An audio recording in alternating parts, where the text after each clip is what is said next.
بسم الله الرحمن الرحيم يا أيها الذين آمنوا عليكم أنفسكم لا يضركم من ضل إذا اهتديتم إلى الله مرجعكم جميعا فينبئكم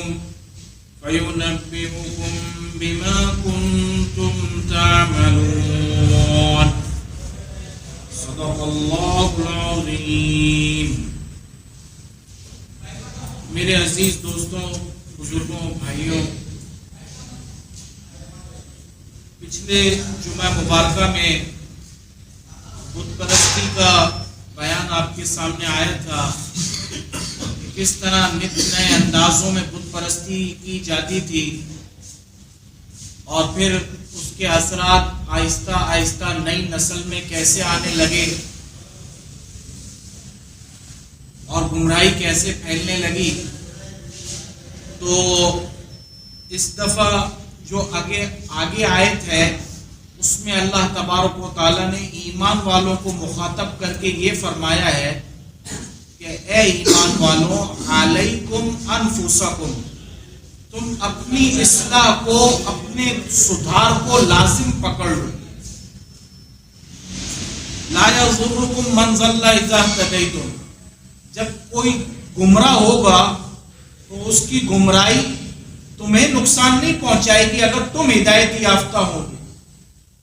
آدمی خود صاف ہوگا، شفاف ہوگا اور اچھے اعمال کرنے والا ہوگا، اپنے نفس کی اصلاح کرنے والا ہوگا، تو سامنے والا بجائے اس کو خراب کرنے کی کچھ اثر لے کے جائے کہ مجھے ایسا ہونا چاہیے. اور اگر یہ آدمی پہلے سے خود اندر بگڑا ہوا ہے تو سامنے والے کی گمراہی جب اس کو آئے گی تو یہ اور زیادہ بھٹکے گا، اور زیادہ گمراہ ہو جائے گا. معاشرے میں آج جو بد امنی ہے اس کی وجہ وہ یہ بھی ہے کہ پہلے سے ہی گمراہ ہے، پہلے سے ہی نفس بگڑا ہوا ہے، پہلے سے ہی اندر سے دل جو ہے وہ داغدار ہے، میلا کچیلا ہے، کالا ہو چکا ہے دل. مزید اس کے اوپر کوئی آ کر کالک رکھتا ہے تو اس کو کوئی فرق ہی نہیں پڑتا، اس کی گمراہی میں اور زیادہ اضافہ ہو جاتا ہے، اور زیادہ وہ اللہ کی بغاوت میں اور آپ صلی اللہ علیہ وسلم کی بغاوت میں اور زیادہ آگے آ جاتا ہے.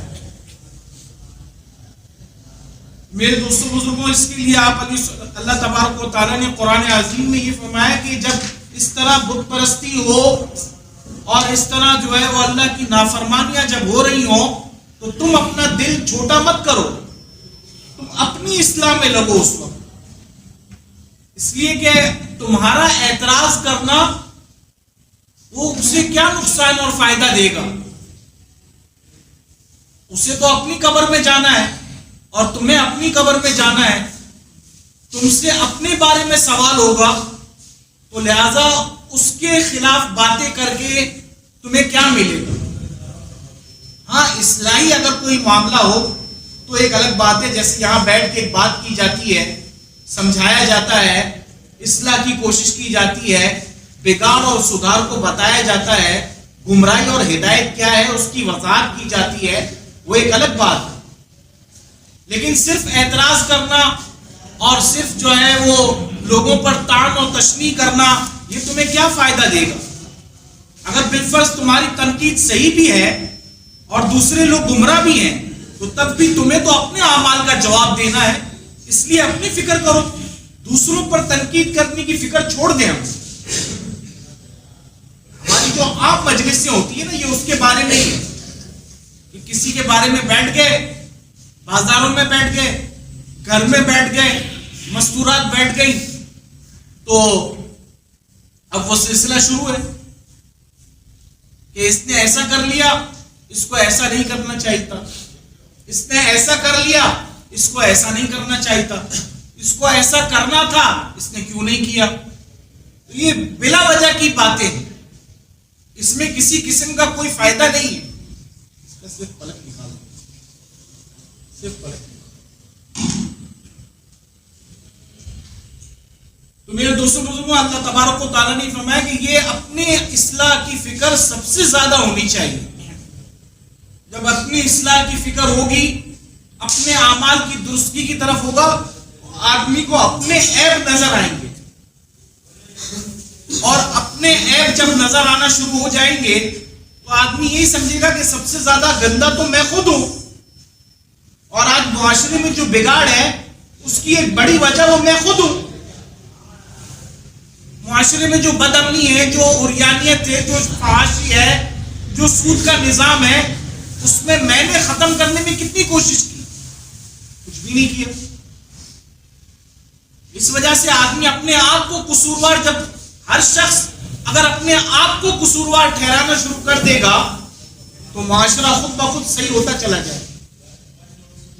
تو یہاں یہی بتایا گیا کہ اس لیے بہترین نسخہ وہ یہی ہے کہ آدمی اپنی اصلاح میں لگا رہے، ہر شخص دوسروں کے طرز عمل کو دیکھنے کے بجائے اپنی اصلاح کی فکر میں لگ جائے۔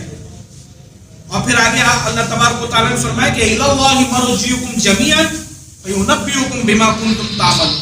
یہ بنیادی عقیدہ کہ اب تمہیں اللہ ہی کی طرف سب کو لوٹ کر جانا ہے، اور پھر اللہ تعالیٰ تمہیں خبر دے دے گا جو تم نے دنیا میں اعمال کیے۔